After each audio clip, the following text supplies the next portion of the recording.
கர்த்தருடைய ஆவியானவர் 47 என்று ஒரு நிகழ்வு. அது ஒரு சம்பந்தப்பட்ட ஒரு எண். அல்லேலூயா.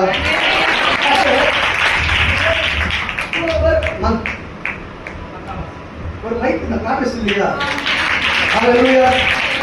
அல்லேலூயா. கர்த்தருடைய ஆவியானவர் சொல்ற பாஸ்டர் 1982. Hallelujah. என்னங்க? Glory. கர்த்தருடைய ஆவியானவர் சொல்றாரு, நான் ஆலயத்தை கட்டி கொடுக்கிறேன்.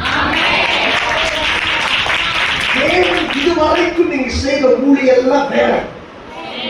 இனி தேவன் உங்களை நடத்த போகிற பாதைகள் வித்தியாசமாயிருக்கும். உலக பிரசித்தி பெற்ற ஒரு ஊழியத்தோடு கூட ஒரு கனெக்ஷன் கொடுத்தார். உலகத்தை கலக்கி கொண்டிருக்கிற ஒரு ஊழியத்தோடு கூட தொடர்பை ஏற்படுத்தி கொடுப்பார். அந்த தொடர்பு மூலமாக ஊழியத்தின் எல்லைகள் விரிவடையும்.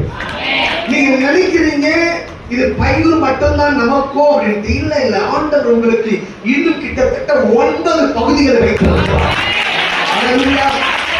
அது ஒரு பகுதியிலே ஒரு பைபிள் காலேஜ் பார்க்கிறேன். ஒரு பைபிள் காலேஜ் பார்க்கிறேன். ஹல்லேலூயா. ஒரு பைபிள் காலேஜ் கர்த்தர் உங்க கையில கொடுத்து நடத்த வைப்பார்.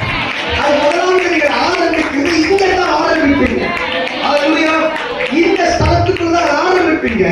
அது ஆரம்பம் அற்பமாக இருக்கும். ஆனா முடிவோ அது ஒரு கல்லூரியாய் அது கட்டப்படுகிற அளவிற்கு தேவன் நடத்துவார். ஹல்லேலூயா. கர்த்தருடைய ஆவியானவர் இந்த நாளிலிருந்து உங்கள் அபிஷேகத்தின் அளவை கட்ட அதிகப்படுத்துகிறார். நீங்க நினைக்கிறது 2 மடங்கு 3 மடங்கு நினைக்கிறீங்க. ஆனா இந்த நாளிலிருந்து 10 மடங்கு அபிஷேகத்தின் அளவை அந்த 10 மடங்கு அபிஷேகமும் இந்த நாள் நடைபெறும். தேவன் அதற்குரிய வழிகளை அதற்குரிய ஆசீர்வாதத்தை உண்டாக்குவார்.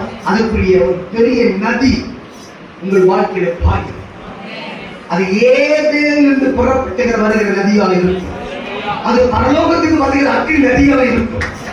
அந்த மகிமையின் அபிஷேகத்தில் நிரப்பி இந்த நாளிலிருந்து தேவன் தீர்க்கதரிசியாய் உத்தரவிடுகிறார்.